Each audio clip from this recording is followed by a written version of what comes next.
Hello everyone, and this is Edmond Mindaro's channel and here with another quick tutorial.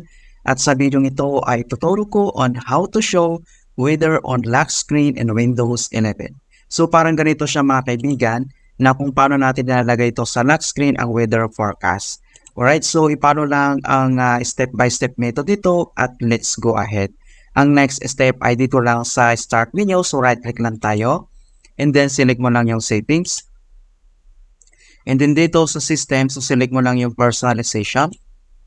And then dito sa personalization, scroll down and select mo lang yung lock screen.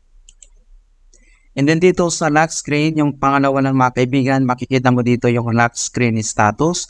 So click mo na itong arrow na to. And then dito ay mayroon tayong mga option na pwedeng pagpilian. Pwedeng Xbox, Mail, Weather, 3D Viewer, and Calendar. So select lang natin yung Weather. And ganun po siya mga kaibigan. So napakasimple lang talaga kung paano natin ilalagay ang weather's lock screen dito sa Windows 11. And hope na nasundan nyo ang step-by-step method dito at comment ka lang in any questions regarding this tutorial. Maraming salamat at nakapag-share ulit ako ng bagong kaalaman.